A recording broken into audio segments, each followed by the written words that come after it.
According to a new book, Prince Harry was infuriated when King Charles declined to hire Meghan Markle for the royal household. Royal writer Robert Jobson stated in his new book, Our King, that the monarch apparently gave the information to the spare prince in 2016, only a short time after Harry announced his intention to marry the American actress. "Harry, are you certain?" Prince William inquired with his younger sibling. The second blow came from then Prince Charles, who told Harry he couldn't afford to pay Meghan as a member of the royal family, since he was already supporting Camilla and William's expanding brood, according to an excerpt from Jobson's acquired by the Daily Mail. One commenter said, "I always took it to mean that Charles understood the life Meghan thought she would get, and wanted, and he knew it was a huge discrepancy between what he could give them versus the hundreds of millions she wanted.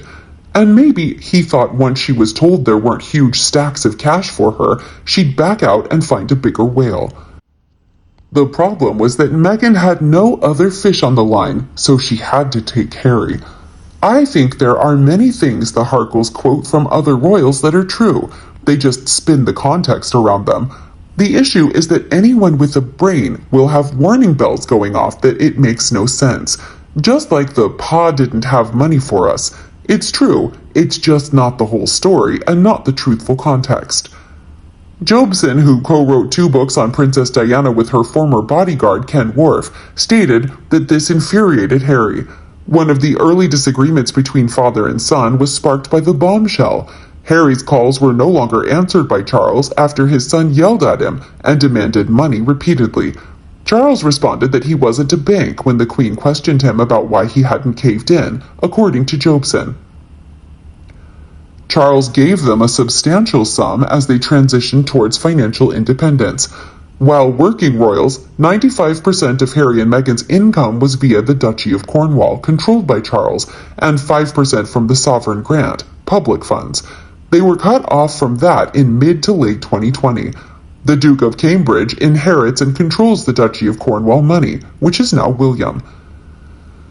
Also gave them around £4.5 million until April 2020. Yup, after Megxit in Jan 2020, and Harry was still receiving funds during their Oprah interview in March, when he claimed to be completely cut off financially, which also would have been more than fine for 2 adults in their mid to late 30s. They also had money from the Royal Foundation that eventually the Sussexes moved to Sussex Royal, to MWX, to Travelist. This included money given to Harry from the Diana Foundation. They were never truly financially independent until mid to late 2020, and that doesn't include all the startup boost money that they'd been given as outlined above. As for the book excerpt, so what? Queen Elizabeth II herself encouraged Meg to keep acting, and Meg turned that down. Harry had never worked, not counting his army stint. They wanted to never have to work for their own independent income and be provided for indefinitely like William and Catherine. For Harry, it always comes back to him failing to grasp that he is not, and will never, be equal to William in the hierarchy. He's ironically hyper-aware of being the spare, yet had complete cognitive dissonance on how that impacts his benefits, including financial ones. Imagine choosing to move away from home with literal millions given to you in your mid to late 30s, and then complaining on international television about how hard you have it and how unfair it is. In another aspect, a British expert revealed, "I'm pretty sure the funding for William and Harry went up by £1.5 million when he married Meghan. The previous funding for the Cambridges alone was approximately £3.5 million, and it increased to £5 million annually. The expenditure in 2020, between April and June, was £4.5 million, I think. It would account for Charles paying a lump sum to assist them in re-establishing themselves in Canada." Jobson has been called a sugar many times before, and he's been noticed in cahoots with Scuddy Scobie. This information about Charles not affording to pay sounds disingenuous to me, given the above info. I believe it was said, but I'm of the opinion that it was more to do with her commitment than actually not having the means. From what I know, the royal family was unsure that Meghan, as an older woman who had an established career, would want to give it all up, and that was the reason that she said she could continue to work. Sophie didn't stop working immediately. In fact, she only resigned a few years afterwards because she was caught up in a media entrapment scandal, another of which caught out Fergie, but hey, it's only Meghan they target. Jobson hypothesizes that King Charles's initial refusal to accept Meghan as a working, patrolled royal made all the incidents Harry and Meghan have publicly complained about, such as the argument Kate Middleton had with Meghan before her wedding when the actress suggested the then-pregnant Duchess must have baby brain, bigger in their minds. According to the book, Harry was aware that William disapproved of Meghan and that their relationship was a whirlwind affair.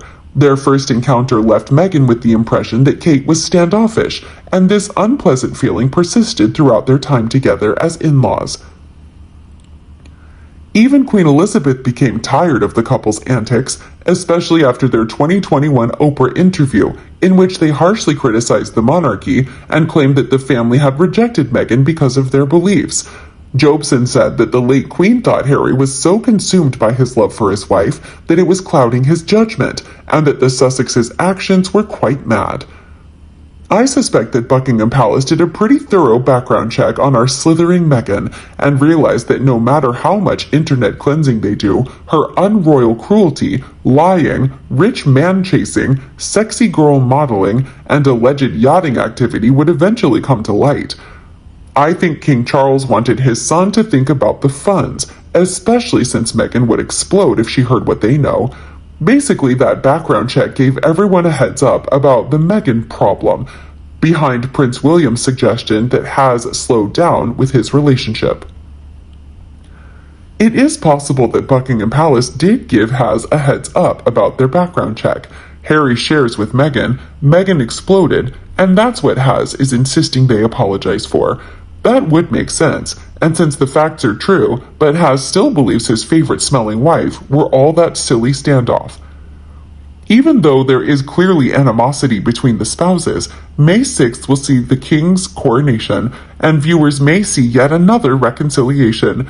To attend the momentous occasion, Harry and Meghan are finalizing their flight arrangements from California to London. What do you think about Harry and Meghan's royal family toxic conflicts? Let us know your thoughts below in the comment section. We hope you found this video helpful. Don't forget to leave a like, share, and subscribe to the channel if you like it. Thank you for watching this newsletter. See you in the next videos. Goodbye.